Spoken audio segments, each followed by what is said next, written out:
दुनिया में कुछ ऐसी जगहें हैं जो देखने में तो शांत लगती हैं, लेकिन उनकी खामोशी में एक चीख दबी हुई है, एक ऐसा राज जो सदियों से दफन है। इमेजिन करो, आप एक दरवाजे से अंदर जाते हैं, सब कुछ नॉर्मल है, आपके पीछे दरवाजा खुला है, लेकिन जैसे ही आप पलटते हैं दरवाजा गायब हो चुका है, रास्ता गायब हो चुका है और आप हमेशा के लिए उस जगह के कैदी बन चुके हैं। हिस्ट्री में ऐसे कई किस्से हैं जहां लोग हवा में गायब हो गए, ना कोई बॉडी मिली, ना कोई क्लू, ना कोई निशान, बस सन्नाटा। आज हम बात करेंगे उन लोगों की जो एक सफर पर निकले, लेकिन उनका सफर कभी खत्म नहीं हुआ। वो लोग जो एक जगह पर गए और फिर कभी वापस नहीं आए। शुरुआत करते हैं साल 1900 से। स्कॉटलैंड के कोस्ट से दूर अटलांटिक ओशन के बीच में एक छोटी सी जगह है, द फ्लैनन आइल्स। यहां पर एक लाइट हाउस था जिसका नाम था आइलैंड मोर लाइट हाउस। दिसंबर 1900 में 3 लाइट हाउस कीपर्स वहां ड्यूटी पर थे। उनके नाम थे जेम्स ड्यूकैट, टॉमस मार्शल और डोनाल्ड मकाथा। ये तीनों एक्सपीरियंस्ड लोग थे, समंदर के खतरों को जानते थे, लेकिन उस रात कुछ ऐसा हुआ जो समंदर के हर तूफान से ज्यादा खतरनाक था। 15 दिसंबर को एक पासिंग शिप ने नोटिस किया कि लाइट हाउस की रोशनी बुझी हुई है। ये एक बहुत बड़ी बात थी, क्योंकि लाइट हाउस की लाइट कभी नहीं बुझती। कुछ दिन बाद जब रिलीफ शिप हेस्पेरस वहां पहुंची तो क्रू को एक अजीब सी ठंडक महसूस हुई। वहां कोई वेलकम करने के लिए नहीं था, फ्लैग स्टाफ खाली था, हवा में सिर्फ सन्नाटा था। जब रेस्क्यूअर्स लाइट हाउस के अंदर गए तो नजारा देखकर वो दंग रह गए। किचन का दरवाजा खुला था, टेबल पर खाना लगा हुआ था, मीट, पिटल्स, पटेटोज, जैसे किसी ने खाने की तैयारी की हो पर खाया ना हो। एक चेयर नीचे गिरी हुई थी, जैसे कोई जल्दबाजी में उठा हो। लेकिन सबसे डरावनी चीज थी लॉग बुक। टॉमस मार्शल, जो एक बहुत ही शांत आदमी था, उसने लॉग बुक में लिखा था कि एक भयानक तूफान आया है। ऐसा तूफान उसने जिंदगी में नहीं देखा।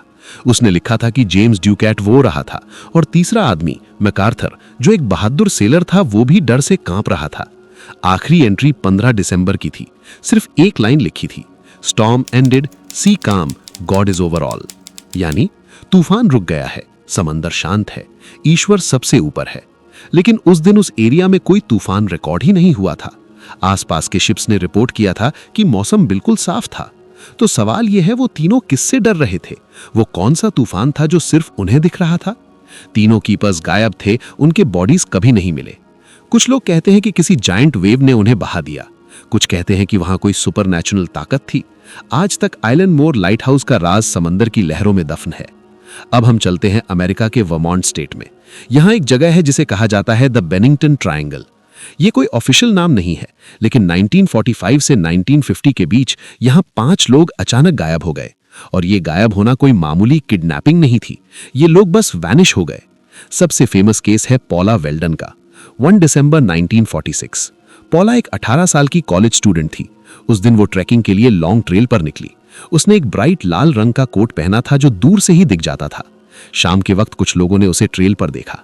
एक कपल उसके पीछे चल रहा था। वो कपल कहता है कि पॉला उनसे 100 मीटर आगे थी। वो एक मोड़ पर मुड़ी और जब वो कपल उस मोड़ पर पहुंचा, पॉला वहां नहीं थी। रास्ता सीधा था, कोई साइड ट्रैक नहीं था, सिर्फ कुछ सेकंड्स का फर्क था। वो लड़की उस लाल कोट में हवा में गायब हो गई। पुलिस, FBI और हजारों वॉलंटियर्स ने पूरा जंगल छान मारा। कुत्तों को लाया गया, पर अजीब बात यह थी कि जिस जगह पॉला को आखिरी बार देखा गया था, वहां पहुंचते ही पुलिस डॉग्स डर गए और आगे बढ़ने से मना कर दिया। पॉला का कोई निशान कभी नहीं मिला। लेकिन इससे भी ज्यादा अजीब केस था जेम्स टेडफर्ड का। यह साल था 1949। जेम्स एक बस में ट्रैवल कर रहा था। वो अपनी फैमिली से मिलकर वापस आ रहा था। बस में 14 और पैसेंजर्स थे। जेम्स अपनी सीट पर बैठा था। बस चलती रही। जब बस अपनी मंजिल पर पहुंची तो ड्राइवर ने देखा कि जेम्स की सीट खाली है। उसका सामान, उसका कोट, उसका हैट सब सीट पर रखा था। बस का टाइम टेबल भी वहीं पड़ा था, लेकिन जेम्स गायब था। पैसेंजर्स ने कहा कि उन्होंने जेम्स को बस से उतरते हुए नहीं देखा। बस कभी रुकी ही नहीं थी। चलती बस से एक इंसान कैसे गायब हो सकता है? क्या बेनिंगटन के जंगलों में कोई ऐसी पोर्टल है जो दूसरी दुनिया में खुलती है, या फिर वहां कोई ऐसा शिकारी है जो इंसानों का शिकार करता है? जवाब किसी के पास नहीं। दोस्तों, एक आदमी का गायब होना समझ आता है, 3 लोगों का गायब होना भी एक हादसा हो सकता है। लेकिन अगर मैं कहूं कि एक पूरा का पूरा गांव एक ही रात में गायब हो गया? कहानी है कनाडा के ठंडे इलाके की, लेक एंजीकुनी की। नवंबर 1930 में एक फर ट्रैपर जिसका नाम जो लबेल था, वो ठंड से बचने के लिए एंजीकुनी लेक के पास एक इन्यूट विलेज की तरफ गया। जो उस गांव को अच्छी तरह जानता था। वहां करीब 30 से ज्यादा लोग रहते थे जो बहुत फ्रेंडली थे। जब जो वहां पहुंचा तो उसे एक अजीब सी खामोशी महसूस हुई। गांव में कोई शोर नहीं था, कुत्तों के भौंकने की आवाज नहीं थी, चिमनी से धुआं नहीं निकल रहा था। जो चिल्लाया, लोगों को आवाज दी पर कोई जवाब नहीं आया। वो टेंट्स के अंदर गया और जो उसने देखा वो दिमाग घुमाने वाला था। टेंट्स के अंदर खाना पका हुआ रखा था, पर चूल्हे बुझ चुके थे। लोगों के हथियार यानी राइफल्स वहीं दीवार पर टंगे थे। एक इन्यूइट के लिए अपनी राइफल छोड़कर जाना नामुमकिन है, क्योंकि वहां भालू और भेड़िए होते हैं। यहां तक कि अधूरे सिले हुए कपड़े, सुई और धागा वहीं पड़े थे। ऐसा लग रहा था जैसे लोग कोई काम कर रहे थे और अचानक पुफ, गायब। जो घबरा गया और पुलिस को इन्फॉर्म किया। पुलिस ने इन्वेस्टिगेशन शुरू की और उन्हें दो सबसे डरावनी चीजें मिली।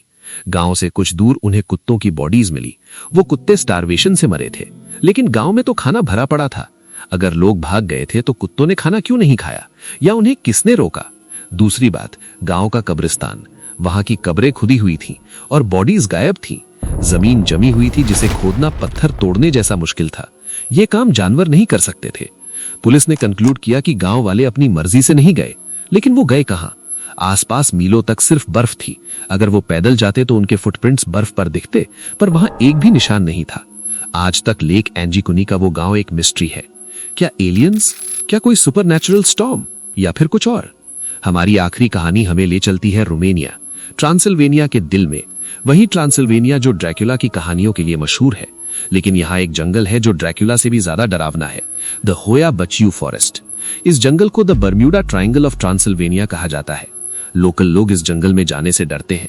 उनका मानना है कि जो भी इस जंगल में जाता है वो वापस नहीं आता, और अगर वापस आ भी गया तो वो पहले जैसा नहीं रहता।